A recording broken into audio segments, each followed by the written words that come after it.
Good evening. Welcome everybody to another Issam Fares Institute event in the Bill and Sally Hambrecht Distinguished Peacemakers Lecture Series. This is the sixth event, and we have about 4, maybe 5 more to go, which will go on into the spring and then into next fall when the series will finish.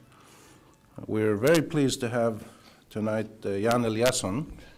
Jan Eliasson represents one of the 2 great exports of Sweden. One is tennis players and the other is great diplomats. He tried to be both, but I'm told he's a better diplomat than a tennis player.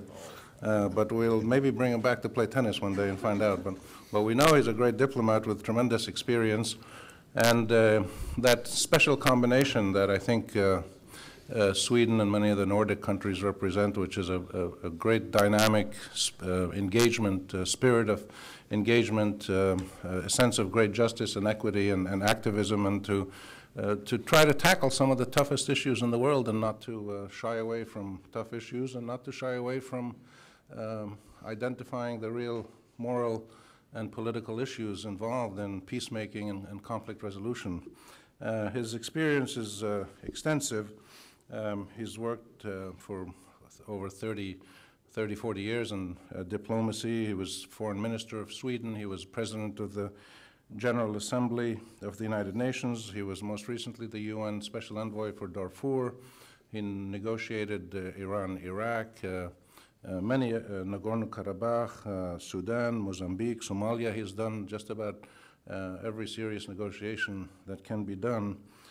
He's now taken a break from public service. He's a visiting professor at the University of Göteborg, but he keeps busy doing many activities, foundations and NGOs and all kinds of interesting things. So he's with us tonight to give us an overview from his experience about the mediator's task or the mediation process, what he's learned from his many years in this field, and we're very pleased that he's here, and we look forward to his comments. He'll speak for about 30-40 minutes, and then we'll open it up as usual to questions. So join me in welcoming Jan Eliasson.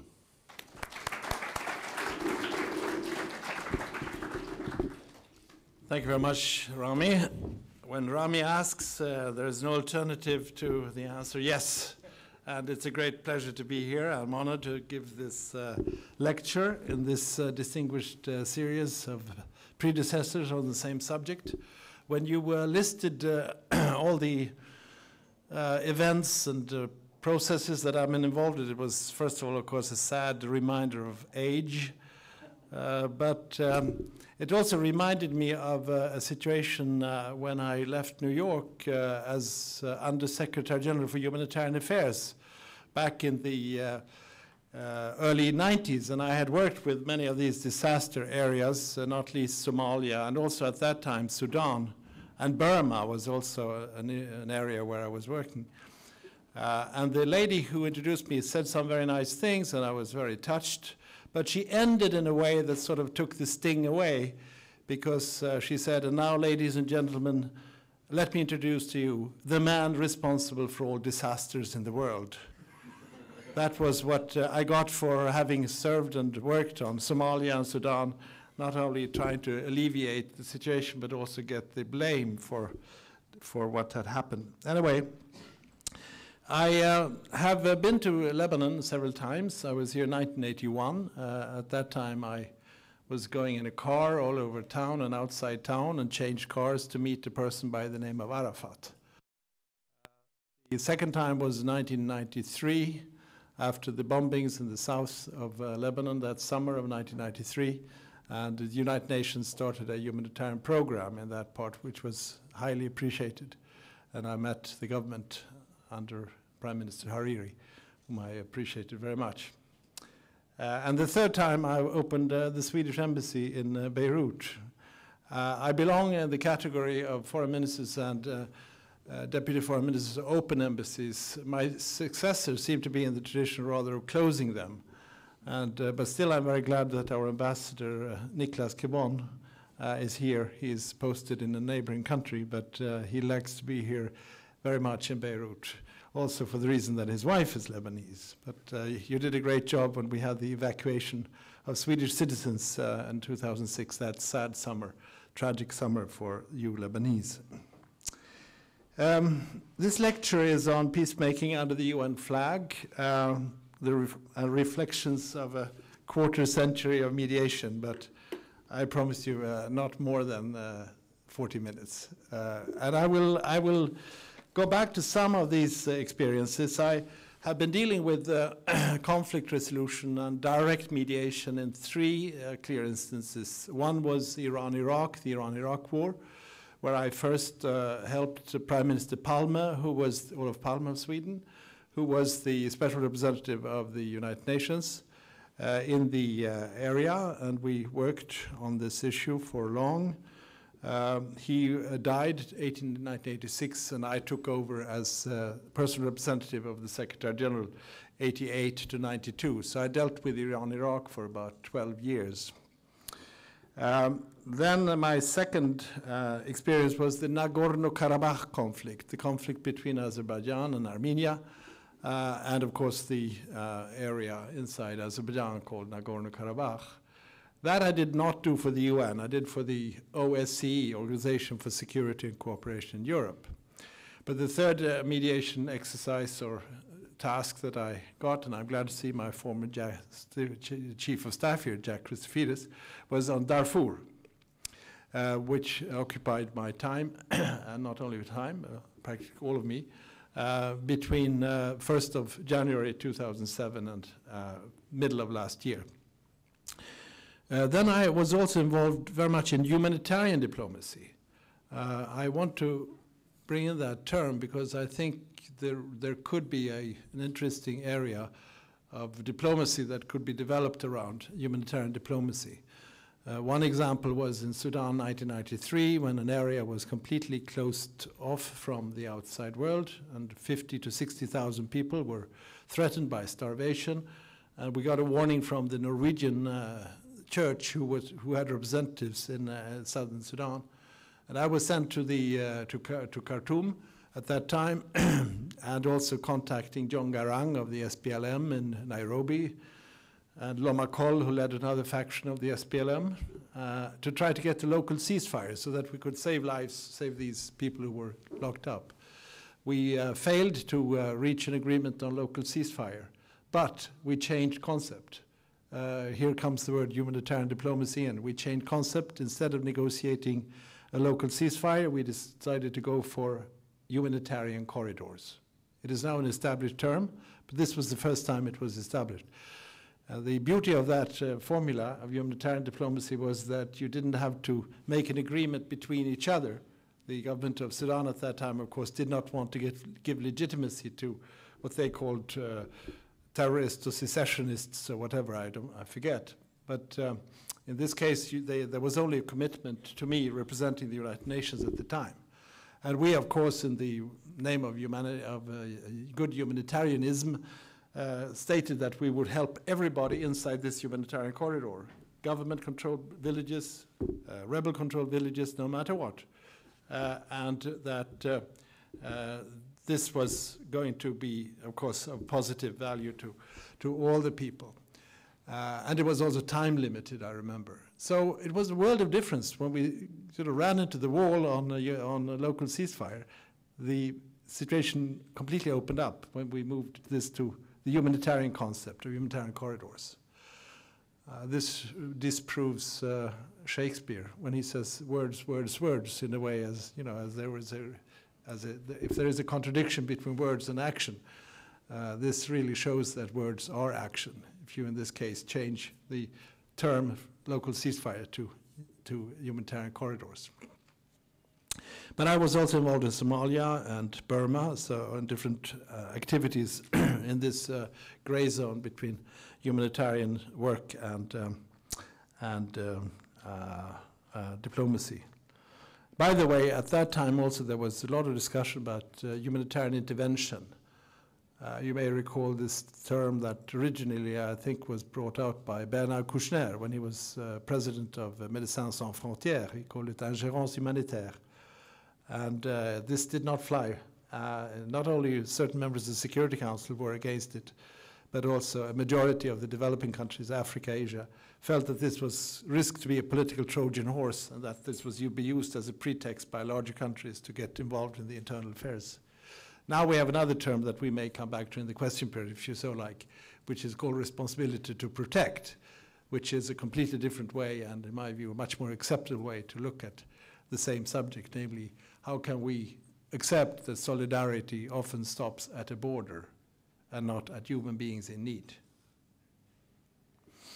The third area of my experience, which may also be of interest to you also for the continued discussion after my introduction, is that I was also very much involved, of course, in multilateral negotiations, and particularly as president of the General Assembly, 2005, 2006, where we negotiated the Peace Building Commission, the Human Rights Council, the counter-terrorism strategy, and also this term, responsibility to protect. But that's a different area from the subject that I think I would like to concentrate on. First on Darfur, because it has a certain interest right now before I come to my presentation, which I will divide into who negotiates, who mediates, when do you mediate, and how. So I will try to respond the who, when, and how in mediation. But before that, let me just say a few words about Darfur. Because I just, at the hotel, listened to the reporter saying that there might be an agreement between JEM, the Justice and Equality Movement, and the government. It doesn't quite come out what it is, prisoner exchange, possibly ceasefire, I'm not sure. But let's hope that this is now a step towards a peaceful solution in Darfur.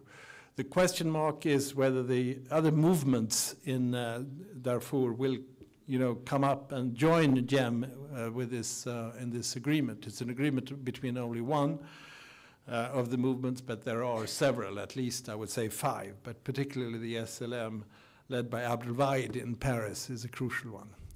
But when Salim, my co-negotiator from African Union, and I reported to the UN Security Council on 24th of June, and also to the African Union Council, Security Council, 2 weeks earlier, we came to a rather somber conclusion about peace at that time. We said that there had to be a positive development on 4 different fronts in order to reach a settlement. One was that there is a relatively high degree of unity in the Security Council. That was not certainly the case before in the Darfur crisis. 2003, 2005, which was the period with the greatest amount of atrocities, did not lead to any muscular action by the Security Council. In fact, it was more or less, the dossier was more or less handed over to the African Union, as you may recall. And the African Union had a force there, often criticized, but I defend it because they stepped up to the plate, they were there, they did not have the training for it, and definitely not the finances for it, but they were there. And then, of course, after most of these waves of atrocities, 2003, 2005, there was a period when the diplomacy started work also inside the Security Council, and there was a resolution adopted. But the differences between the permanent members, particularly on Darfur, were clearly there. I can say openly, if you look at the Chinese position and compare that to the American, to see how difficult it is to get the unity. But Resolution 1769 of the summer of 2007 was great progress. The great problem is that the resolution is not implemented to the degree you would want. It said that the peacekeeping, which would then be United Nations and African Union, would increase from 7,000 to 20,000. Today we have 13,000 there, and it's not enough. But the first point then that one has to look at is the degree of unity in the Security Council. And I think this goes for practically all conflicts. You always have to start, to what degree can we have unity in the Council? And that will very much decide the strength of the role of the United Nations. The second area was to have cooperation with the neighbors. You have experiences of living in a rough neighborhood, and I come from an area where practically all neighbors is good news. Crossing a border is a positive thing in our area of the world. When I was in the Balkans or in the Horn of Africa, I had sometimes to travel into Europe or far up in Europe to get to a place which was very close on the other side, maybe 200 kilometers away. But in this case, the real problem was, of course, Chad-Sudan. The borderline between Chad and Sudan are drawn by a ruler in Germany in 1885, I think. And it's a ruler straight down like this. And the Zaghawi tribe, which is the most militant one and plays a key role in the conflict, is as strong as on the Darfur side as they are on the Chad side. And we had practically, disrupted diplomatic relations between Chad and Sudan during this period. And so this undermines the possibility of finding a solution in Darfur. Third factor is a unified government. On the surface, they were unified, but below the surface, there are high tensions that go back to the North-South conflict, because the two parties in power also represent the central power, but also the South, the SPLM party. The last factor which made peace difficult was the lack of unity among the movements, what the government calls rebel movements. When we came in, Salim and I, they were 20, and when we had worked for about half a year, they were 8. When we left in May last year, there were 5. And now, as you heard, there is an agreement with 1, the most militant one, and we will see whether the others will join in. So that when the sadness and the tragedy of the situation was that if it was not right on any of these 4 issues, UN Security Council, neighbors, government, cohesion, and of course movement cohesion, it wouldn't work. The structure was so weak that if it didn't work on any of these 4, peace was elusive. So that's my report on the most concrete issue, Darfur. Now I will move more to the in more general terms, we'll try to give some examples to illustrate my points.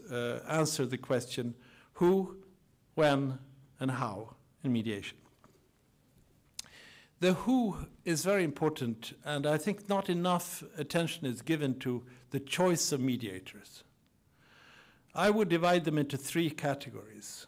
One is the muscular mediator, and there I would put the United States that should play, and I underline should, play a role in the Israel-Palestine problem. Unless the United States gets involved, it's difficult to conceive that we would have great momentum in any process that one could justifiably call a peace process. Where you would then weigh in with the bilateral power, with the weight of your own influence, and afford also to be partial in certain situations. Then you have the second category where I would put myself, and countrymen and Norwegian friends and Finnish friends and others, nations, nationalities, nations that represent often the United Nations or other organizations like I just mentioned, OSCE or European Union, where I think there is a tradition in those countries for impartiality. Thank you, Rami, for your kind words. And also for adherence to international law, hopefully also human rights and some basic values that we all believe in. But above all, no national interest in the crisis at stake. And where we have traditions, going back to Count Bernadotte in the case of the Middle East, Gunnar Jarring, Olof Palme, my countrymen Hans Blix, Rolf Ekéus, myself, and I could enumerate also equally long numbers of Norwegians and Finns if I see them here. Martti Ahtisaari just got the prize, and Norway took care of the Middle East dossier, although it's a difficult one. The third category I would call the Jimmy Carters, namely the personality who does not represent a government or an international organization. And that type of mediator was and is still useful to have in civil war-like situations. because there are very often the case that the government in a crisis where there is a rebel movement or a secessionist movement doesn't want to give legitimacy to this movement. And by accepting an international mediator or a national mediator representing a government, the conclusion to many skeptical governments is that this would mean that we accept that this is an international crisis and that this movement has a case for secession. There are many, many examples of asking outside actors and also calling in, Rami, you reminded me of that today, the track 2 diplomacy. There's a role then for civil society actors, NGOs and others to play a role. So those are the 3 categories that I would point at, and I think not enough analysis is being given to that issue. When you have a conflict, who is the best type of mediator? The muscular one, the one that was impartial, or someone who's completely outside? The second question is the when in mediation. I go back to Iran, Iraq to make my first point. 80 to 82, the war broke out in 1980, end of 1980. The Iraqis had the upper hand. They took over lots of territory in Khuzestan. They called it Arabistan, I remember. And they felt very much that they were on the road and that they would, in the end, win a military victory. After 2 years, the situation changed, and the Iranians pushed back the Iraqis. The relationship was like this, to ask for a political settlement or a ceasefire even at this stage, when one of them felt superior, was very difficult. Because up here you believe still that there is a chance for military victory, and here you feel that you are being humiliated and that you will be punished by the people, or even worse consequences. So then the Iranians pushed back the Iraqis, and then of course the chance was here. Here was 1982. That's when the situation was pretty balanced. But then the Iranians, in my view, made the mistake of pushing in and going into Iraq. And then, of course, there was a change in the end again. But when we saw the situation, relatively equal, they were both equally strong, to say so. We played out an informal proposal to the parties, Iran and Iraq, but it was rejected. We missed, or rather they missed that opportunity. When I then saw the ceasefire resolution come out 6 years later, I felt very sad, because it was almost identical to the ideas that we presented in 1982. The difference was 700,000 people killed and 3 million refugees, and the tensions growing, as you know better than anybody, between the Shiites and Sunnis in the Arab and the Islamic world. So that was a lost opportunity. That instead of sort of making a deal when they were relatively strong, they made a deal when they were both extremely tired and exhausted and war-weary. So this shows the importance of trying to get agreement as soon as possible, in the best of cases, before you go to the war, of course. And on timing, normally I find that both the conflict parties and the outside world reacts too late. I think the Security Council not quite lives up to the responsibility to defend and protect international peace and security, because they should act in situations where there are threats to international peace and security. What is a threat? It is before the conflict erupts. Normally the Security Council works like a fire brigade. The houses are burning and they get in there and they try to limit and they send out peacekeepers and mediators sometimes, most of the time. But to act early is very difficult. And here I come back to the concept responsibility to protect. The problem is, of course, to act early means that you have to tell parties and countries and governments that something is going to go very wrong in your country, and that is considered interference. But there should be some type of early warning system, in my view, so that one could deal with conflicts early. Because we pay such an enormous price for waiting for the disasters to occur, both in terms of human lives, money, and of course the reputation of organizations like the United Nations. And we would also save a lot of nights' sleep, I think, if we were to act earlier. But give me, please, a recipe of good prevention and how to make prevention more attractive and rewarded. If there are any journalists around, you can accept a challenge from me. Can you try to make sure that you have a headline in the press about good prevention, a headline in the press saying the disaster did not occur? I think it would be hard to get that headline, but it really deserves a headline when we succeed sometimes. But so you can also act too late. As a sort of a technician on mediation, I sometimes have made mistakes myself, certainly, but also seen others make mistakes.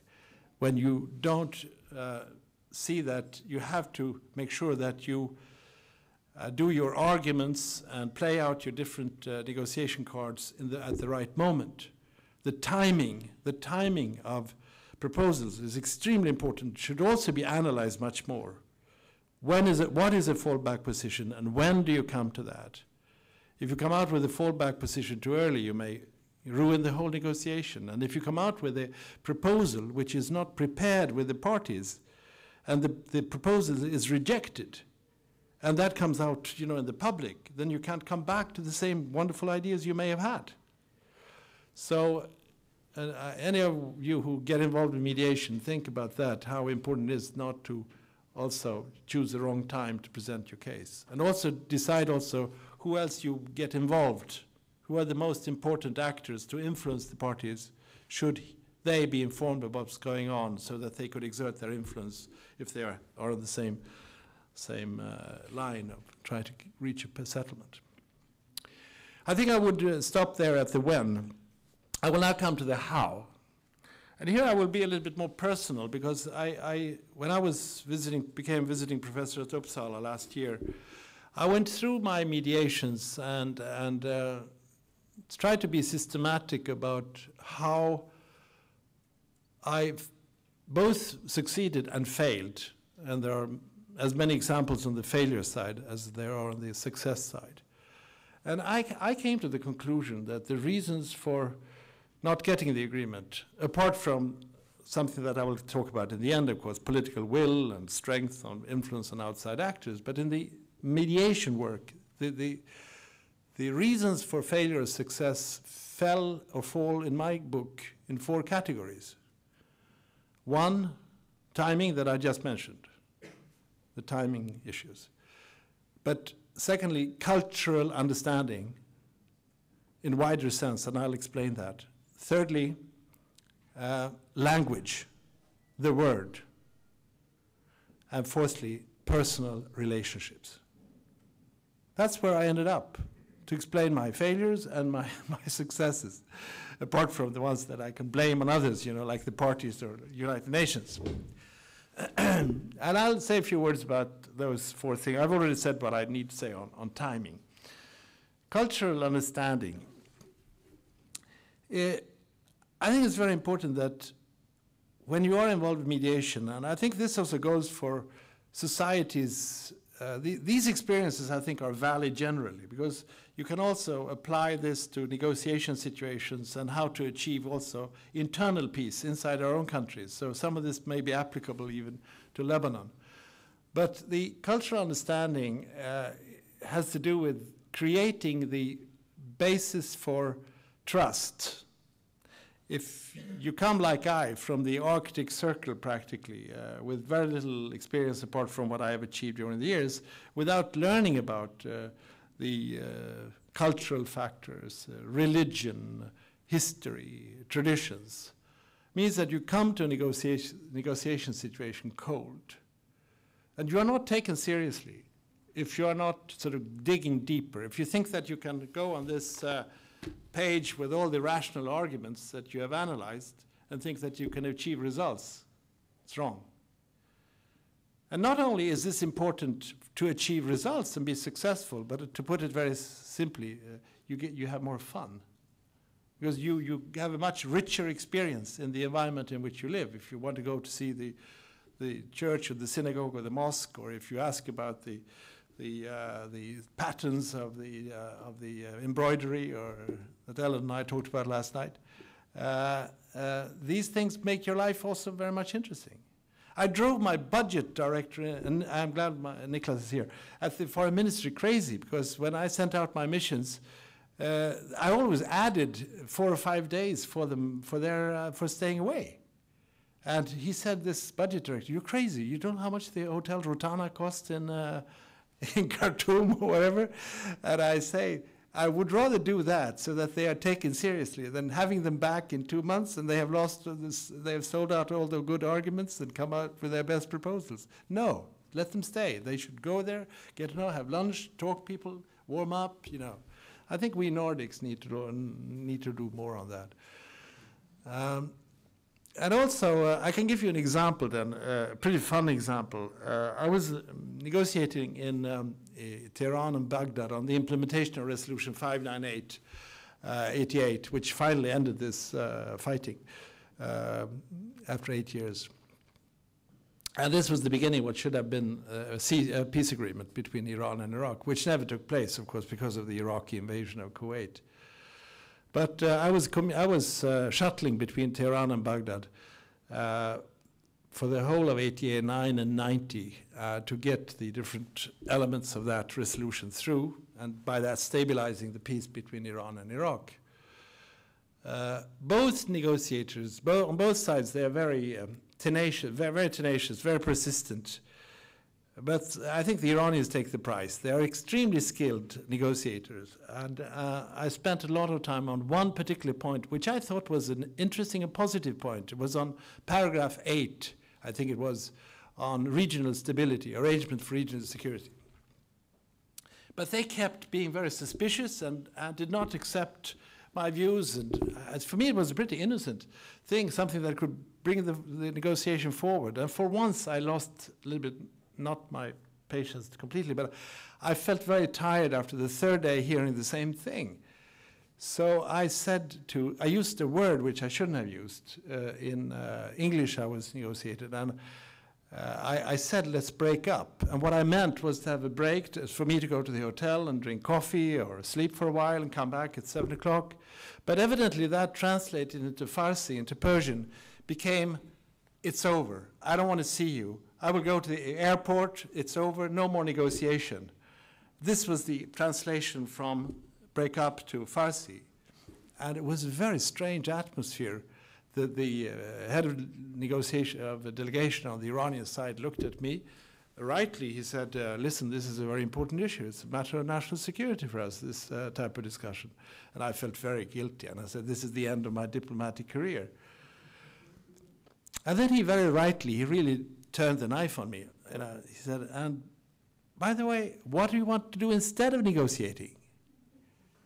And he really put me on the spot. But since I felt that my diplomatic career was over, I leaned back and said to myself, what is it really that I want to do? And then I thought for about 20 seconds and said, well, I'll tell you what I really want to do. I have now been to Tehran 25 times, if I include the times I've been here with Prime Minister Olof Palme in the early 80s. I've never got out of these rooms, except for one trip we made to Isfahan, which is a great place, by the way. Apart from that, I've been sitting with you here, and you are very good negotiators, but you take a lot of time to convince. And what I really want to do is something I've heard about so long, but I've never been able to do. And that is, I would like to go to see your carpet museum. Carpet museum. So they looked at me, this guy is crazy. That's what my interpreter said. But then there was, luckily, one of the guys on the Iranian side who I think was from Tabriz. So he said, well, if he wants to go to the museum, I can show the Tabriz room. We have a Tabriz room. But then there was another one from Isfahan, I think, who said, listen, we have an Isfahan room. I'll go along too. And then in the end, I went to the museum with 3 guides from the delegation on the Iranian side, and spent 3 wonderful hours. It's beautiful, it's fantastic, you should see it if you go there. They'd explain the patterns, the colors, how long they have had this tradition. They talked about their grandmother and grandfather who's worked there as child laborers, 9 or 10 years old, but it was still, they were very proud of this tradition. And I asked many, many questions. I'm a curious person. And in the end, they almost climbed over me with, explanations, and in the car going back, they were like children talking to me in a wonderful, warm way. And when I came back to the foreign ministry with the head of delegation and the others sitting there, they said, "Here's our friend. Here's our friend." And it was a completely different atmosphere, and I didn't realize what had happened. I had simply pushed the button, cultural understanding. They were reminded of what their grandmothers and grandfathers did, and they said, this guy from the Arctic Circle, sent out by the United Nations, what he really wants to do is to see what our grandmother and grandfather wanted to do. And I didn't know, there was no manipulation or intention on this, but I just give you the example of how important it is that you try really to get into that cultural understanding. Okay, I'll now go to the language, the word. I think we should really try to revive the importance of the word, revive the importance of political solutions. There is a beautiful heading on the UN Charter for Chapter 6. Chapter 6, which is the best chapter in the... But we need Chapter 7 also, I know, but you need to have muscles. But Chapter 6 is my job, it's my trade. It's Christmas Eve for a Swedish diplomat. Chapter 6, heading, Pacific Settlement of Disputes. Isn't that beautiful? Not even peaceful, Pacific Settlement Disputes. Article 33, I'll read out to you what we should do and what we are not doing. The parties to any dispute shall, first of all, seek a solution by, and count on your fingers, negotiation, inquiry, mediation, conciliation, arbitration, judicial settlement, resort to regional agencies or arrangements, or other peaceful means of their own choice. How much of this do we do? We rush into so-called military solutions. This is diplomacy. This is the word. We need to do much more on this. I hope something Nicholas Kristof wrote in the Herald Tribune about 3 months ago is not true, because it's such an absurd figure. But he claimed that in the American armed forces, there are people, as you know, employed in bands, military orchestras. And he claims in that article that there are more people employed in military bands and orchestra than there are American diplomats. In that case, it says a lot about the Chapter 6, the way to convince, the need to communicate, the need to talk, even talk to Iranians, I guess, now, which will be a task for Obama to face. So I think language is so important. The word is our tool. All of you practically, I look at you and I say, I think that the word, the language is your tool. And it's going to be your tool in practically all of your professional choices. The written word and the spoken word will be your most powerful ways of influencing others. And I think you should consider words like tools, like a craftsman having a good toolbox. The words are your tool. And collect words. Because by that you can, in negotiation quickly in English or French or whatever language you know, Arabic of course, quickly reword, change the sentence, come up with a couple of synonyms, change the order of things, of the way you describe the issue, and then find a solution. If you don't have those words, you're stuck. The words are also your tools to break up a difficult mediation situation. And I think I just gave the example earlier when I described the humanitarian diplomacy, how changing the word from local ceasefire to humanitarian corridors, in fact, saved lives. So the word, again, very important to nurture the value of the word. Last point is personal relations. And this I probably wouldn't have said 10, 15 years ago, but the extent to which you can instill, trust and even sympathy with the people that you negotiate is absolutely crucial. That sometimes can be difficult if you look at some of the human rights records of some of the people you have to negotiate with. But there has to be an element of trust, and that means that you yourself also have to dare be personal, not private, of course, personal. I often brought in examples from discussions I've had with the people in the camps, in the refugee camps, the internally displaced people. What the women had said, what the children looked like, when they came to you from an orphanage, 10 kids hanging over you, and you described that to the other, to those people, to the movement leaders, and you give them the sense that yes, it's care also about your people that's about it, and also perhaps putting a little bit of burden on them that they should not only fight for power among themselves, but also think about the future of their own people. And that personal investment that you do in something, I think, is extremely important. And that, I think, is, in the end, you sit in front of someone who is extremely scared. When you are in difficult conflicts and you know an area which has very basic and difficult conflicts, making a concession or making a move, accepting a compromise is extremely difficult. Very risky politically, even in some cases risky physically, as you know. And for them then to give in and come to accept the proposals requires a sense of trust and even sympathy. So that's the account of my failures and successes. But of course, in the end, you have also the factor of political will.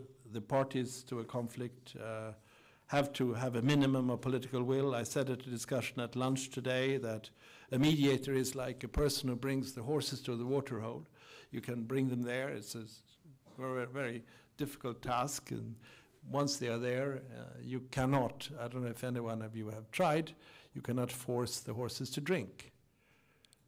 There are those who blame mediators not to have a political solution, but of course it is the parties to conflict that have mainly that responsibility, and one should not let them get away when they escape blame and turn to the mediator. It's they who have, in the end, to make the crucial moves. And very often you go into negotiation and find that, in fact, there is no, or at least very little political will to move on. And that's a very frustrating part of the work.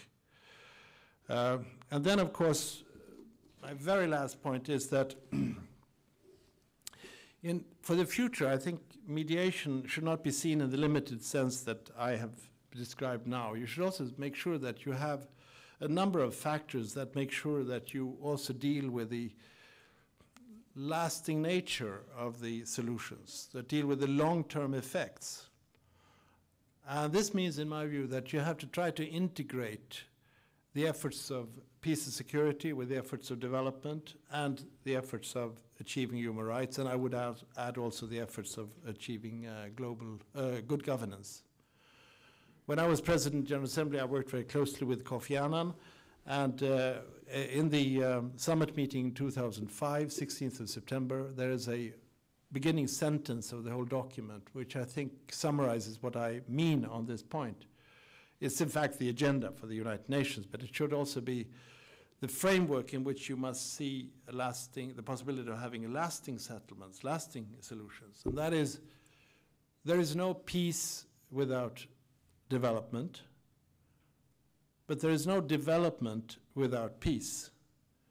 And there is no lasting peace or lasting development, sustainable development, unless you have respect of human rights. All these things are interconnected.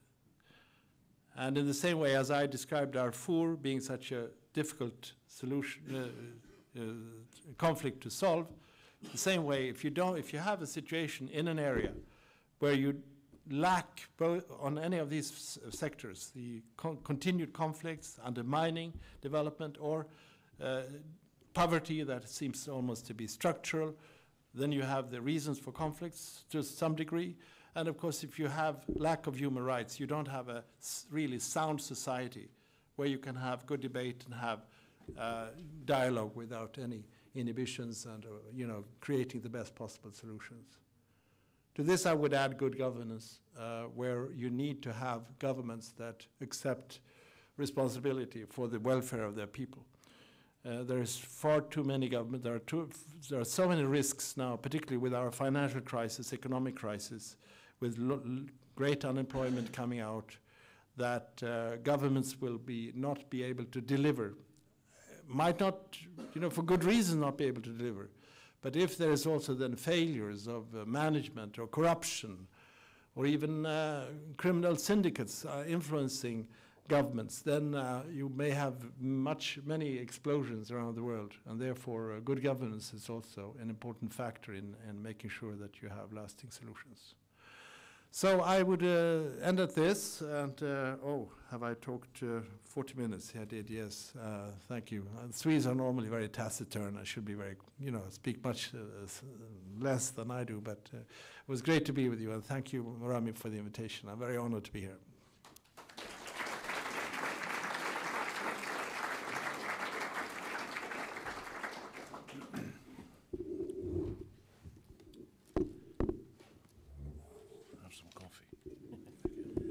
Thank you, Jan. We will have questions and comments if anybody wants, but we prefer questions. Identify yourself, please, because this is being taped and we put it on the web. Let's start in the back there and then move over here.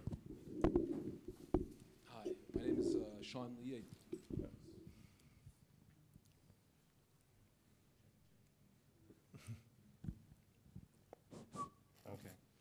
My name is Sean Lee. I teach in the Civilization Sequence and English department. And I've got a question about Sudan.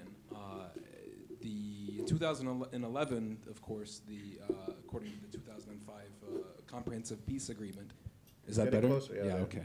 I just don't want to drool on the, okay. So in 2011, the South will have the opportunity to vote in a referendum for independence from the rest of the country. How likely do you think it is that if there's not a peace agreement with the remaining groups in Darfur right now, that very, very soon in the next year or so, that those groups, along with maybe even some other groups in Kordofan or Nuba, will decide to just kind of wait it out, see what happens in the 2011 elections, and just, hope that the North and the South will go to war again, and then that they can, join the South, the SPLA, now that particularly that John Garang is gone? That's a very good question. One of the factors possibly that might have influenced this good news that seemed to be out there now is that there is a risk that continued Darfur crisis will also undermine the relationship North-South. Strangely enough, the movements rarely bring up the issue of secession. The Darfurian movements are all still working on the premise that Darfur's rights will be preserved through, staying inside Sudan, both in wealth sharing and power sharing. But the dilemma might be when we get closer to an agreement, and this Jack knows better than most here, Jack Christofides, who worked on this, is that the North-South agreement is such a backbone of security in Sudan that any Darfur agreement that touches upon the CPA conditions will be very difficult to achieve. Because if it unravels the CPA, then Sudan is in very, very serious trouble. There has already been, fighting between SPLM units and the government, even when they are in coalition in government. There was a city almost erased with 50,000 people, refugees outside, and hundreds of people killed, going on right now. So, but if I were to, today, if there were an opinion poll, and I think there are those opinion polls that would, what would be the outcome 2011. In today's book, there will be a majority for secession, for an independent Sudan. What John Garang wanted, you referred to him and you know the situation, was of course to have a democratic Sudan, where of course there would be democracy prevailing all over, and where he probably hoped that he would be the president of Sudan through democratic choice. And the SPLM is running as a party also in Darfur and all over. But I think from the government's perspective, an agreement on or peaceful, going in the direction of a peaceful solution in Darfur will help for the elections. But the question is whether the SPLM will still not go for, because there are two groups inside the party, one which is strongly going for independence, and then the Garang people who are not as strong as they used to be.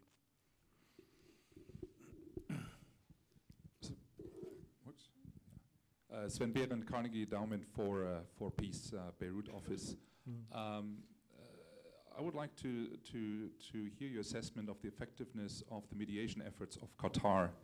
Qatar, of course, played a very important role in this country, but they are also spreading out their activities further globally. I mean, so if they are active in the Philippines, they're also active in Sudan.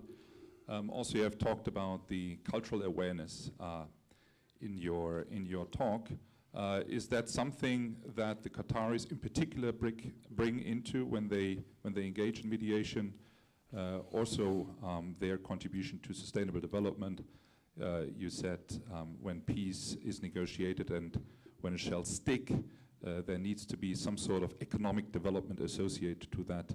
Qatar, of course, has financial resources to back up any mediation effort. Well, I would never criticize any nation who gives peacemaking a high priority. I think it's good that that countries also try to play that role. I hope my Norwegian friends don't mind, but Norway has taken initiatives outside the UN and outside the European Union, of course. They were active in Sri Lanka. They were involved in a certain process here that didn't work out to the satisfaction of everybody and of the majority, I think. But still, their attempts are very important. I don't think that any organization should have a monopoly on peacemaking. Sometimes neighboring countries can play a role. And I think regional organizations have a particularly important role. This charter has one very underestimated chapter, and that is Chapter 8, regional arrangements. In fact, the founders of the United Nations felt that the solution should first be found on the regional level, and then you should go to the Security Council. Pretty visionary. And I think there is a need for African Union to take on higher responsibilities, the European Union in the case of Europe, and particular nations. But of course it's good that they do it in close coordination with the organization that also has a responsibility. I know Basolet, who succeeded us, Salim and me, is working closely with Qatar on the Sudan and the Darfur file. So if there is a cooperation between the two, fine. Then, of course, it's up to the parties and the outside world to decide whether there is enough legitimacy for such a party. Because you have to have a good record, which is probably good and edifying to know that you have to have a good record yourself. And I'm sure that Qatar, like others, will move in that direction if they have those ambitions and aspirations. Nicola, back there. Nicola, and then...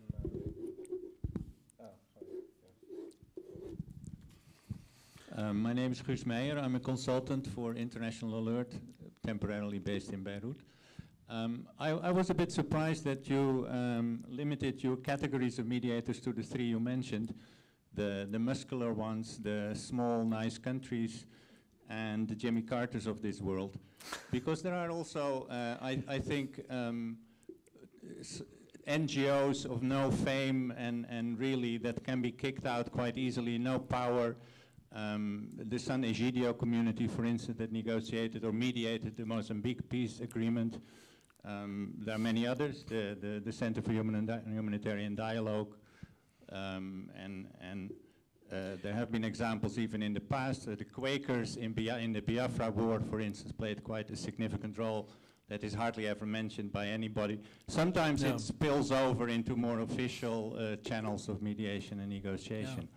But I think at certain, and maybe that's related to the timing, at certain points in time, very early on, nobody wants to speak to the RUF in Sierra Leone. These are terrorists, they cut hands and arms. Nobody wants to speak to Joseph Kony in northern Uganda. But certain groups, churches, religious leaders, NGOs, they have a certain accountability, but they don't have these constraints that the more official ones, including Jimmy Carter, who wasn't seen or wasn't received by Hezbollah because he's a former US president after all.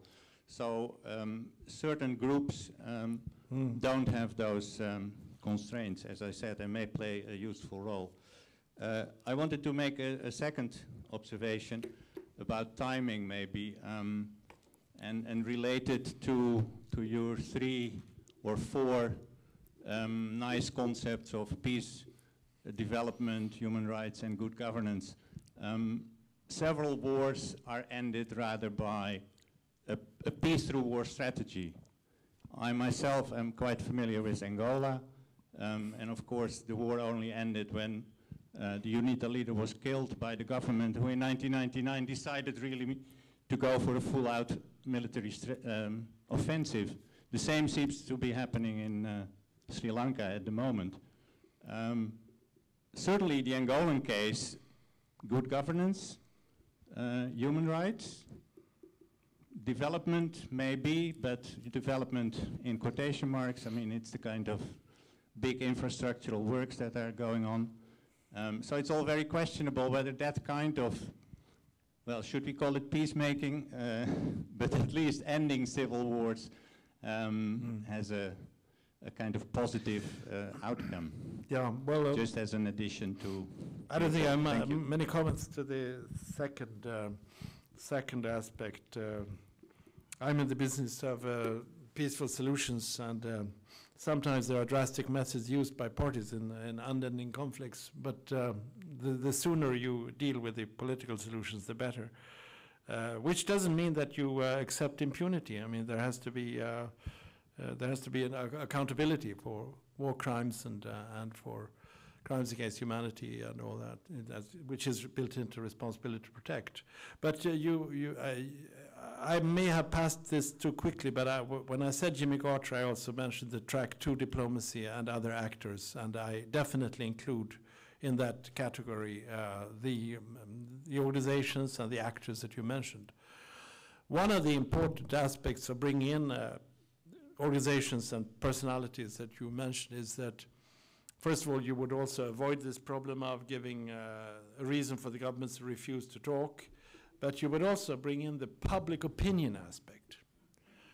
I think in today's conflict, this is very, very much more important than in the past. My predecessor, Gunnar Jarring, in Swedish diplomacy was known as a super clam, no comment. Now you have to really make sure that the parties of conflict do not monopolize the definition of the problems, the issues. And I think the actors that you mentioned can be much stronger in bringing out what is going on and be more open and affect public opinion. Sometimes they, by that, can damage themselves. As you know, in several cases, you rightly take side with one of the parties for humanitarian reasons very often. But on the other hand, the information comes out. So I don't see a contradiction between an international organization's role or a government's role and the track 2 diplomacy. They can, in fact, play together in parallel.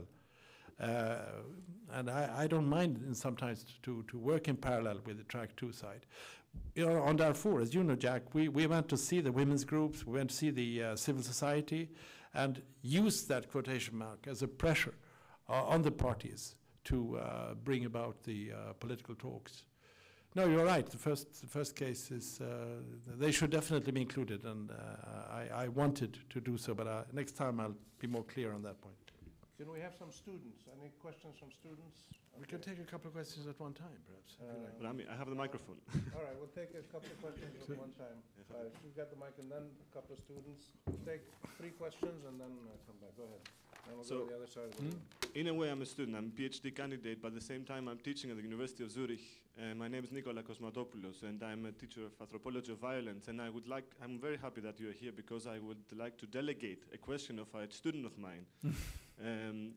While I was teaching this past term, all these beautiful words about international community, human rights, UN, especially Switzerland is also competing Norway and Sweden to the status of peace dove in international politics. You know, it's also very well embedded.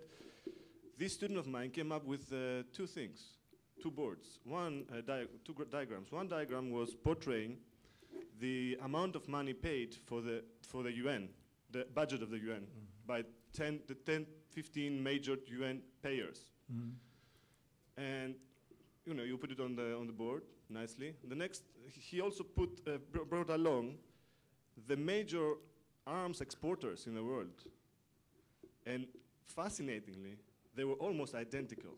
But of course, the money gained by the arms exports were 7 times more than the money given to the UN. So you had US #1 in both cases, France, Germany, of course, Netherlands, Italy, I don't remember very, very roughly. And that's one, I couldn't say nothing. I mean, I was speechless. I hope you could give me an answer to give to this student first. Secondly, what he also did, which also fascinated me, he divided the amount of money earned by the exports through the population of the country. And he came up with a new board, of course, which showed that actually how much money each citizen of this country earns through the exports of its country. Do you know which was #1? Sweden. I was waiting for that. Sweden. And I beg you, tell me what kind of guns are they? Because, we had all this discussion and I didn't know actually, are the guns that are peace-preventing guns? Because, you can also come with this argument that the good guns, they have the bad guns, the guns to go to the good guys, the guns to go to the bad guys. So, there is also this issue about what do we do about the guns? It's excellent, all the strategy about development, human rights, but there are some things killing people out there, and these things come from somewhere, and they go somewhere, So what about the UN and Sweden? That's all. Where did Switzerland end up on that list? Was Switzerland on the same list? Yeah, Switzerland #8. Two more questions here. You're a student here. Who has the mic? Do you have a question? Go ahead. Go ahead.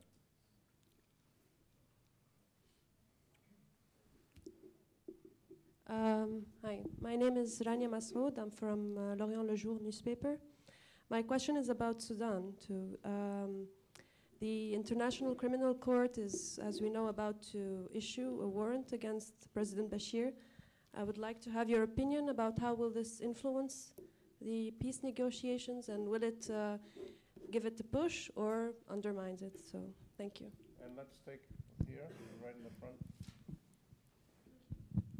Yeah, my name is Laila Berri. I'm a Moroccan student here at AUB, majoring in PSPA. Yeah, my question is about the 3 types of mediators. You said that there is the masculine mediator and the organizations and the individuals, and as you said it, the Jimmy Carter way. My question is about organizations, like questioning their effectiveness. Like, do you think that organizations, because in nowadays, most, like the example of the UN is basically a tool that the US is using, and we can bring in mind the example of the invasion of Iraq. US didn't pay attention to any of the UN resolutions, and also the case of the war in Gaza. Like, what did the UN do? Like, basically nothing, and can't do anything as long as the US is controlling it, and the US is the #1 ally of Israel. And also about the factors of success and failures in mediation. You said the cultural understanding and personal relations, and you mentioned that the US should, and you said we should underline should, be a mediator in any of the conflicts. So how can the US mediate the Arab-Israeli conflict while at the same time launching a war on terror, like, and here terror, like, implying that the Arab world is a world of terrorism sense? Yeah, thank you. There's some easy questions for you. Yeah.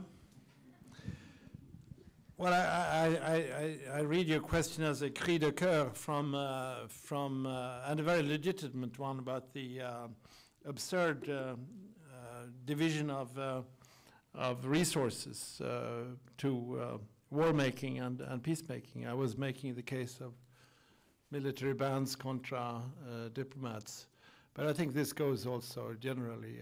The U.S. budget, defense budget, is $420 billion.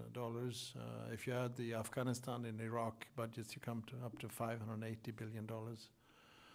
And it's incredible and absurd sums if you look what is needed in this world of fighting poverty and getting clean water, getting diseases under control. And also, what is scary about the arms trade is that so much is illegal arms trade. Sweden has an arms industry. Going back to our policy on neutrality and defending our country, that's why this defense industry was started. But very strict restrictions about where weapons go. But the illegal trade certainly don't have those inhibitions and restrictions. And I would think that about somewhere between 150 and $200 billion of arms are, sold around the world, which in turn feeds the criminal syndicates that certainly are not black, with black shirts and yellow ties and shaded glasses.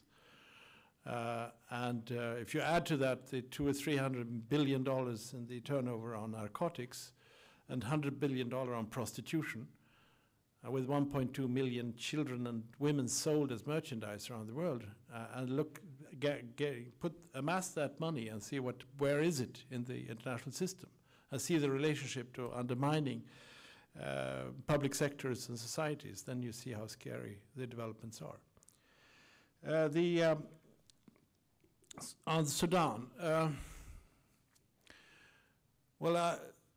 in my former capacity as Foreign Minister and Deputy Foreign Minister, of course, Sweden was also behind the International Criminal Court, and we find it, and I think majority of the world find it very important that you can deal with war crimes and crimes against humanity and other atrocities also during a conflict, and not leave it to be discussed after a conflict.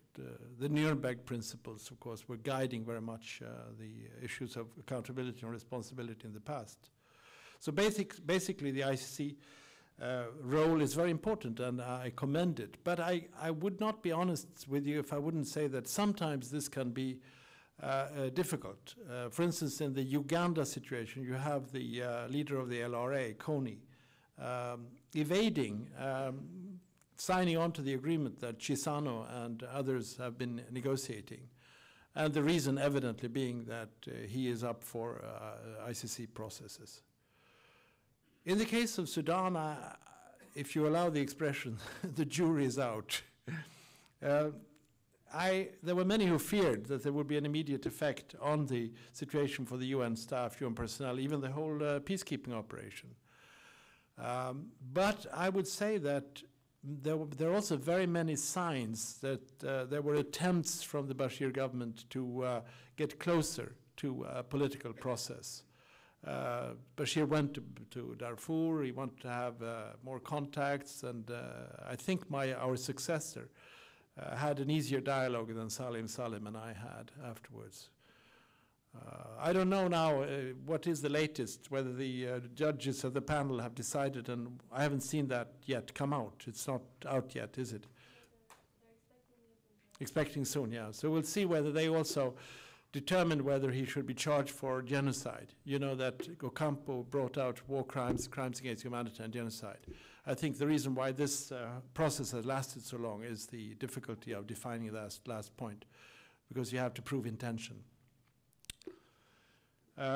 So we will see. It's very interesting, but I hope it's not a negative factor. It would be rather sad if this good thing about ending impunity and taking out responsibility, and you know what I mean also from your own perspectives, if that were to be difficult to combine with the political process. It's a dilemma that's really hard to analyze and to draw conclusions from. Both things are equally important, so to speak. Effectiveness.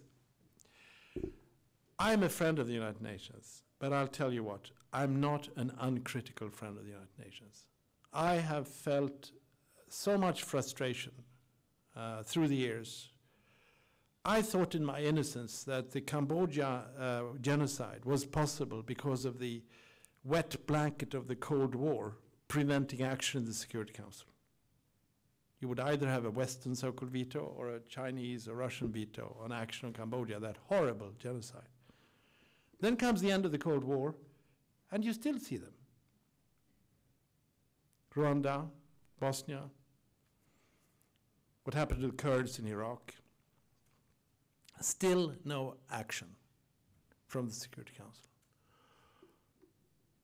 It's very, I come back to one reform that I think is needed in the Security Council.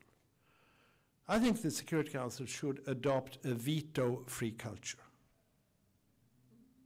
You cannot ban the veto, because this is the reason why the powerful nations are taking the United Nations relatively seriously. This was the problem of the League of Nations that didn't have that. But that veto right has been misused for many years. During the Cold War, you had the notorious Soviet vetoes in the in the 50s and 60s.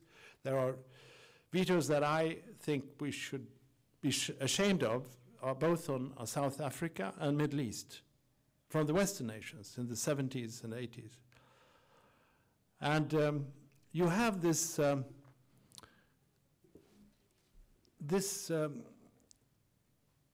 passivity that is being built in by the threat of the veto or the use of the veto. And I think that the Security Council should work much more as a negotiation body. Negotiate, negotiate, negotiate. Take this responsibility seriously.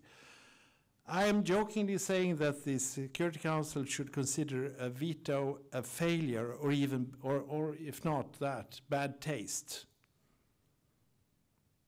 And I'm jokingly, and now it's really a joke, saying that the Security Council should work like the Catholic Church when they select popes. Go into the Sistine Chapel, negotiate, negotiate, and only when the white smoke comes out, when there is a resolution which is binding, has the Security Council done its job. That, I think, is what is needed.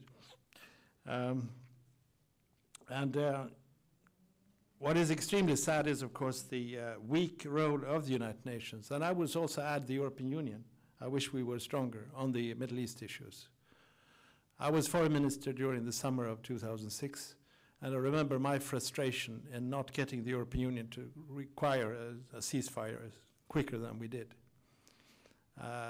In Gaza, I felt similarly the frustration that little is being done. But my point made about the United States is that I also have come to the conclusion that if you are to have a solution on the problems that you know better than I, because you live it, you need to have not only the internal forces right, the unity among Palestinians, for instance, in the case of Gaza and West Bank, a constituency in the Israel which is ready for peace, but you also need to have a strong actor on the outside who influences the situation. And I think we all agree that the United States is probably that strong actor. I would say in the end, if there is finally a solution that, is also having a component of borders and preserving security, there will probably be a need to have P5 observers for such a role, such a peacekeeping role. So I think that you have to also accept the world as it is. United Nations is, you cannot point at this United Nations up in a cloud in the blue sky. United Nations, when you look at what you are rightly frustrated about, you have to ask, what is behind that? And then you come back to the Security Council. But if we can have a culture where the Security Council really is negotiating, then I think we would have a different world. I speak very openly, as you notice here, but I felt that when my countryman Hans Blix was coming back and he was not given a chance to have a final inspection round, I said to myself, this is a crucial moment. Because then you lost that legitimacy. well, in the later on, it received some legitimacy. But in the beginning, it wasn't, and I still think it's questionable whether there is any legitimacy. But if he had gone out there one more time, come back with his report, and the Security Council in the meantime had continued negotiation of the resolution, what would the world look like differently from today? It could be a completely different picture. So again, the Sistine Chapel and the white smoke would be recommendable. Let's go to this side. Any students first? Okay, no students. Back there and then up front here. And please, one question each, so we can get everybody a chance. Do you believe, sir, in using carrots and sticks in mediation? And if so, I think the UN or the international community has used too many carrots for strong nations and strong forces, and too many sticks for weak forces, like we see in the Israeli-Palestinian conflict or in the Israeli-Arab conflict. Isn't this part of the problem? And in front here?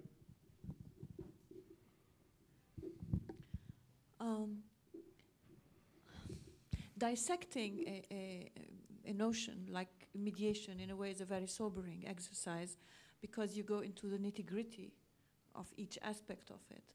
And based on what you said today, and it sounds very sound, I mean, there's nothing one can say about it being absolutely right.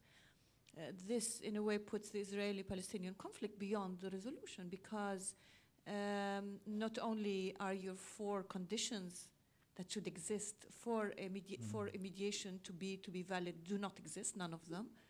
The mediators, the types of mediators do not exist, let alone any honest broker.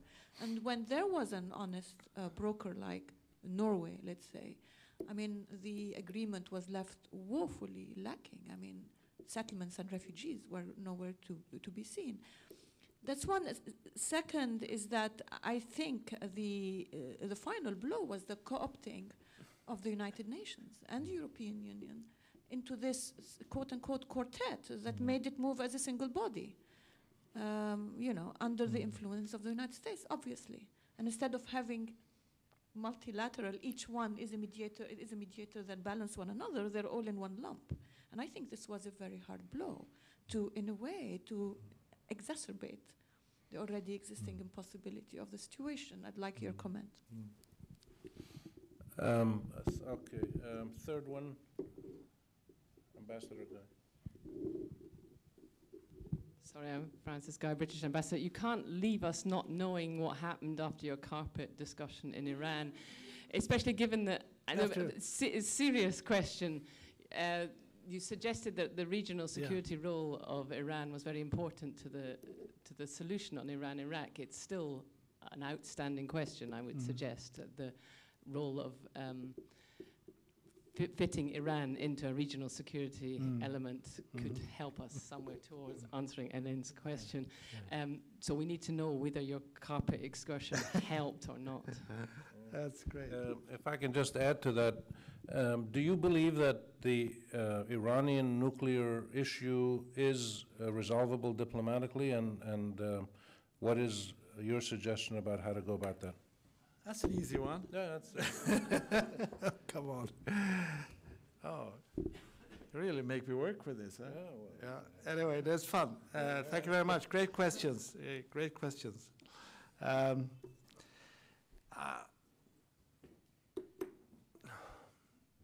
You need both carrots and sticks, and you need to distribute it fairly. At a discussion earlier today, I said that sometimes I even feel that I could close a deal, we could have a solution, but it is done on the conditions of the strong. And I say to myself, this is not a healthy deal. I wish I could help that weaker party, because otherwise this will explode again in a year or 2 or 3 or 4 or 5 years. You remember, Jack, in Darfur, we offered training courses for the movements on wealth sharing, power sharing, and security, so that they would be better prepared when they sat down with the government. It was a way of very gently trying to make sure that they had at least the same database, the same language, and so that they could help be achieving a better result. But that's a very touchy thing for a negotiator to get involved in, that I want to help the weaker party. But there have to be both carrots and sticks. Of course, my life is very much carrots on the surface. But I don't mind saying to the parties in Darfur or Iran, Iraq, that when they are making impossible demands or making life miserable for me, that I am now to report to the Secretary General of the UN and the Security Council, or even worse to them, in my next press conference. Probably it depends on where they feel the fear factor strongest. So Aesop has a fable. You know the Aesop fables? They are great. About the competition between the wind and the sun of how to get a man, or in this case it's a man, to take his coat off. And the wind blows and blows and blows, and the man just keeps the coat harder and harder to the body. And then comes the sun, and you shine so much that the person takes it off voluntarily without even yourself influencing it. I'm a friend of the sun method, but I must admit that it didn't quite work on the Burmese generals, on Saddam Hussein, and a few others. But I think very often the UN representative is the carrot representative, but I don't mind having some sticks around. And I said earlier, didn't I, that there is one use of the force that I think is a good one, and that is the credible threat of the use of force.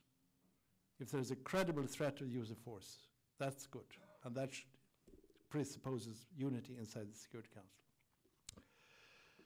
Council. Well, Ellen, yes, you're probably right, and this probably explains why you have this long-lasting conflict and why it's so difficult to solve. I wish we had that golden formula, but you're right. I mean, it's on practically every count. For a long time, I listed Cyprus on the same level, but now I don't. Cyprus is probably, hopefully, on its way, not to a solution, but I think we will see steps forward there. But the Israel-Palestine issue, it has to be work. To say this in front of you, you are sitting and living it, and you in Lebanon, you are sort of a microcosm, and it's an own enlightened self-interest. To have a future with fear, to have a future with walls built by a democracy, I mean, can't work. But you have to reach that understanding in the internal forces. And then you have to have the neighbors, and neighbors in its widest sense, cooperate. It's not easy. You are now divided in what it seems now polarized groupings inside the Arab and Islamic world. Thirdly, you need to have Security Council implementing its resolution from 242 to, well, in your case, 1860 and others. There are so many also in the Lebanon case. And then you need, whether we like it or not, and you wrote a very great piece in New York Times in January about that. You need also to have the outside world really engaged, but not in such a way that you are dependent on one nation, but it is a fact of life that the only outside nation that really can make a difference is the United States. And I hope now that President Obama will not choose the method used by President Clinton and President Bush, namely to get active the last year when they are in office, when they don't have to be re-elected. But that he comes out now, and I think it's a good sign, as you said earlier, that Mitchell that was already in the planning earlier, to go there. And I very much hope that's the case. But you don't have a miracle cure. It has to be the combination of these internal forces, neighbors and those who are involved in the issue in the region, and the Security Council, primarily US, moving in the same direction. I would also hope, as I said earlier, that the European Union would take a stronger role. I'm a great friend of European integration, and I believe very much in a common security and foreign policy. of Europe, and a European policy that identifies its interest in the Middle East. We haven't done that in the way we should. I tried during the Lebanon crisis 2006 as foreign minister, but we didn't reach what I wanted to. No, it's a sad sad conclusion you draw, but you can never give up. You can never give up. The worst thing right now that I fear a lot is this hopelessness, you know, that you don't think that there is a solution. You have to always work. Nobody can do everything, but everybody can do something. Well, Ambassador, the carpet story. That evening we had fun. It was I got over that thing, and then we made progress on the discussion. They had very great ambitions to play a role for regional security, and they were not bad, these ideas. They were saying already at that time that they could be helpful on both the Gulf security, Persian Gulf in their case, and the Iraq situation and Afghanistan. Some of the people that I got to know during these years were definitely in the, you know, living with the hope that Iran would be a regional actor. Not only that they deserved to be there, but they really wanted to come out of isolation, and which I saw during the Iran-Iraq war. The first resolution was not quite fair, I must say now in retrospect. It only asked for ceasefire in place, not withdrawal to the internationally recognized boundaries. And one of the things that I'm really almost ashamed of is that there was use of chemical warfare by Saddam Hussein, starting already in 1983. I saw the soldiers come back from the front to Iran, to Tehran, and very little was done. I think we, in fact, paid a price for that, not only morally and politically, but also in the case of Halabja. Saddam Hussein thought he could get away with it. But anyway, to come back to your question, it was a good opening, and it failed because, you know, the whole process was ended by the Iraqi invasion into Kuwait, and it took some time to open up again. Now, there was a very interesting period with President Khatami. And the possibility of starting a dialogue during that period. He may have made mistakes, but there were people around him certainly that wanted to move in the direction of reform and opening up to the outside world. There was an attempt by the Khatami government to open up to the United States, as you may know. It came through the Swiss embassy, but it was rejected. I think it's very important now that there is an attempt to open up, but of course it's slightly more difficult, I guess, for the not least the United States to open up with President Ahmadinejad and his Khatami. Although now there is a hope, I think, that President Obama will move that direction. I belong to those who think that diplomatic relations are simply a technical channel. I don't want to look at diplomatic relations as a reward. It's very important that you use it for whatever purpose you like. It's not a sign of sympathy that you have an open dialogue. I hope in the most cases it is such a positive channel, but I think it's very important that you open up for dialogue. I don't know whether this will now work. It's one of the greatest challenges for everybody, not only the United States, but also for Europe. Europe will play a role on this issue of the nuclear factor. I hope that there will be a development of dialogue, and in the end, I think it will imply there will be a discussion, an absolutely crucial discussion, on what kind of as the Iranians express it, but you may find a better word, security guarantees that can be given to the Iranians.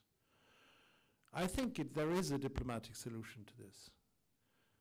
In fact, I would say there must be a diplomatic solution to it, because the scenario with military, use of military means is to me a disastrous way, and I don't think we can even comprehend the effects of so-called military solution to that issue.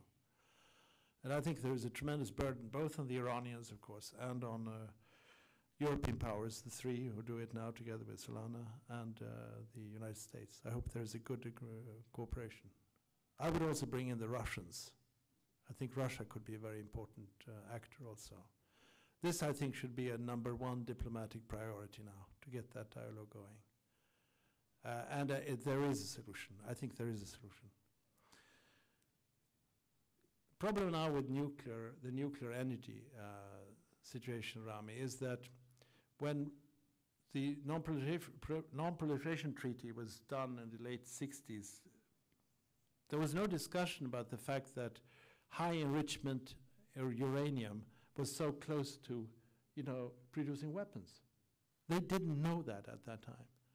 So now we have this problem with nuclear energy, that when you have high enrichment, it's not that difficult to go into the nuclear weapons business.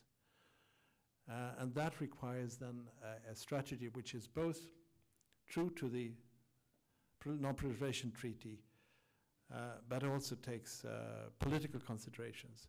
The treaty has 3 elements, the NPT. Not to proliferate nuclear weapons, not to take no nuclear weapons, but also for the nuclear powers to disarm. And the third one is the right of peaceful use of nuclear energy. To square that balance in today's world with the technical facts as they are, in that case, you probably have, at the same time as you try to apply this, work on trust and dialogue. Otherwise, we will certainly have a tremendous difficulty by spreading the nuclear technology in the world. If you have spread of nuclear technology and lack of trust and confrontation, we are in for a tough future.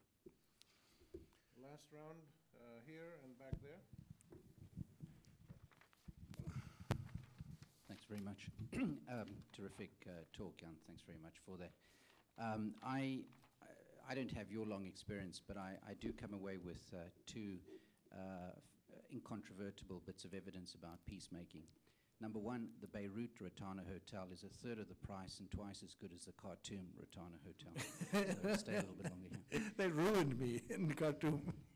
The second point is that for those of us who've been a little bit involved in peacemaking, there is one adage which I think Jim Baker used, which we constantly need to remind ourselves of, and that is that we can't want peace more than they do. Yeah. All too often we go to these talks with the purest of motives and the best of ideas, and we come away empty-handed because there simply isn't the same sense on the other side of the table. Thanks very much.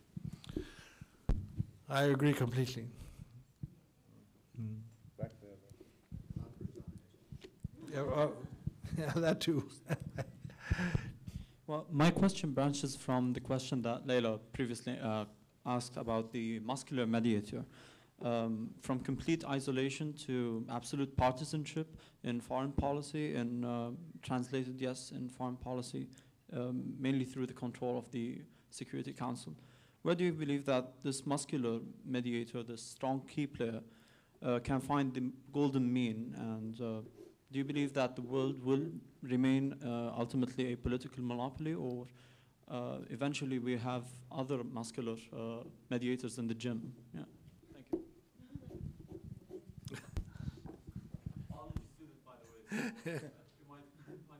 Yeah. Was this it? That's it. That's yeah. it? Yeah.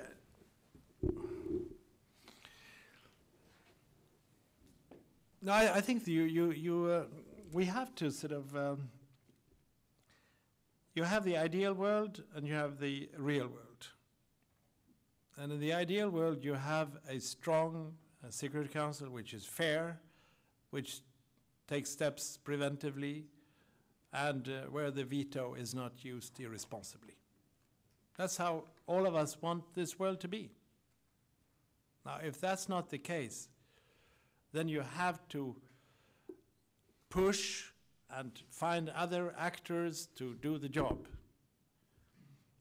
You have the possibility of a regional organization, AU, or European Union, or I don't know whether the League of Arab States could do something. And you have some actors who actually could make a difference. And some of you would not want this most powerful actor to be there because something has happened to that great actor the last 8 years, which has not been very helpful to its standing. But there is hope that, of course, there is an approach that is more fair. And that approach is taken not only because it's fair and we need this, a sort of a moral message in the world, but also in the enlightened self-interest of everybody, including the United States. My multilateralism is based on a combination of idealism, but also of the enlightened self-interest. We need the international solutions, the multilateral solutions. The going alone solutions don't work. We've seen it both in the political realm and economic realm all over the place. I'm worried now about protectionism and looking at the outside world as a problem and building up walls. It's a big danger. I saw that spirit develop, and I'm very fearful that we may see this financial crisis, economic crisis, develop such thinking. If you then have an American president who stands up for openness, who says, I'm not there alone, I need to listen, I need to talk to you, then I think we should build on that hope. But on the other hand, don't believe that this one actor can do it alone. It has to come from within. You have to have the power of the people from your own, because your own people have to unite, be strong. And you have to also try to encourage a similar development on the other side.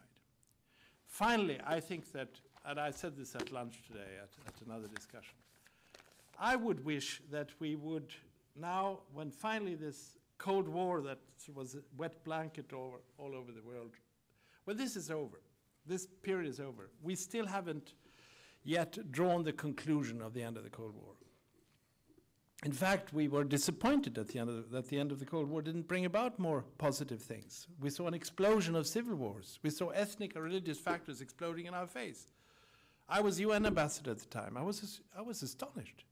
That's why we created the Department of Humanitarian Affairs. We had to sort of put some Band-Aid over these horrible things happening. But I would say that the real conclusion to draw from this is that we should finally start to define strength in a different way. Strength was defined and is still by many defined as military strength or strength by political strength as a result of military strength. The word superpower. It smells of machismo, doesn't it? Lots of muscular. I'm sorry I used that word. I shouldn't use that word. Next time I will be careful about muscular. Strength is something else in today's world, both internally and externally. Strength is economic strength, well distributed, according to my values. Strength is social cohesion in a society, the equal value of everybody inside a nation or an entity, and no discrimination. Strength is environmental balance, taking responsibility for the future. Strength is knowledge and science. Strength is you, young people who get educated and define a task and hopefully get a job. That's strength. This was strength for, when we built Sweden, my parents, my father was a labor union leader. I'm the first one to graduate in my family, by the way, get a higher education. That's how we thought we built Sweden. But I think that there's a need to take this perspective also, not only to do it for your own citizens, because if you see strength as this, you also get a stronger international standing. Nations will be much more judged from how they deal with these issues. How does a society deal with its most suppressed, most vulnerable? What kind of education level do you have? What kind of social cohesion do you have? What kind of environmental policies do you have? What do you do about the young, their future? That's not only going to make your own society better, but it's also going to improve your standing in the world. My vision for Europe is that the European Union will be value-oriented, create what Joseph Nye, the great American political scientist, called soft power. That you get power from the quality of your societies, and that defines your standing in the world. In the American lingo, that didn't work so well, so Hillary Clinton now talks instead of smart power. But his book is called Soft Power. Read it. And by that, help us bring about a new definition of strength.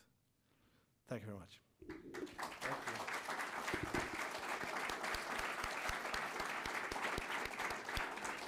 And just before we finish, I want to acknowledge again the generosity of the Issam Fares family and Bill and Sally Hambrecht, who make possible all the things we do in this particular lecture series and all our activities at the Issam Fares Institute.